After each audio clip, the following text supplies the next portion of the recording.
When Half-Life was released in 1998, it revolutionized the FPS genre and video games in general.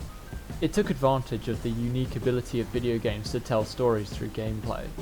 Whereas previous games used cutscenes and text scrolls to convey their story, not once during Half-Life is control taken away from the player. The entire game is experienced through the eyes of the crowbar-wielding badass, Gordon Freeman. In 2015, with Valve's blessing, Crowbar Collective released Black Mesa, an HD remake of Half-Life. Having played both games to their conclusion, I noticed a few differences and improvements made by Black Mesa. Discounting the whole HD thing, Black Mesa didn't just completely clone Half-Life, and definitely is its own thing, certainly a worthy addition to the Half-Life series.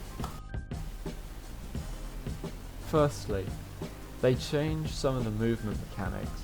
Apart from adding a sprint button, the way the camera follows motion makes Gordon much less static. In Half-Life, the most movement Gordon would make would be to slowly bow up and down while running. In Black Mesa, it's easy to see how he leans into his movements, especially when strafing. This change also makes the jump pack sections later on much cooler in comparison. The ambience in both games is fantastic. In chapters such as residue processing, the constant clank of heavy machinery makes the area seem much larger than it actually is, by giving the illusion of a massive complex around you.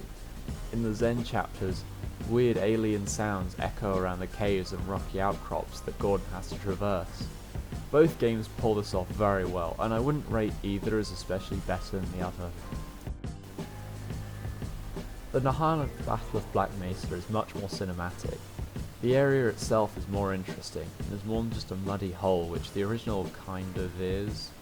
The music makes the fight feel much more like it's culminating into something grand, and the boss's phases are much more distinct and interesting than in Half-Life.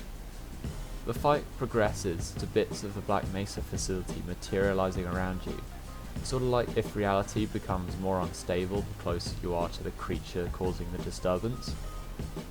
Also, the boss's attacks are much more varied, with the ability to throw debris, cause earthquakes, and create force fields.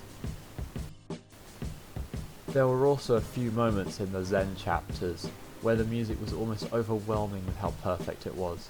It's all copyrighted, so I can't show you here, but it is truly breathtaking.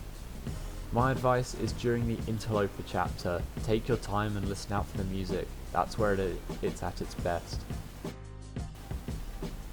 To conclude, though Black Mesa isn't as revolutionary as Half-Life was back in the 90s, it is a worthy successor to the legend that is Half-Life. Remaking a game is risky, as you need to appeal to fans of the original, while also bringing in new fans to a series. And between Black Mesa and Half-Life Alyx, Valve is in a good place going forward with this series. Well, that's all for this video. I know I have disproportionately talked about the Zen chapters, but that's where the games are the best in my opinion. They are some of the greatest levels in video game history, and the remake only makes them better. Thank you for watching. I'm planning on a Destiny 2 post-mortem series to do over the next few months, so lockdown won't be so boring. Thanks again.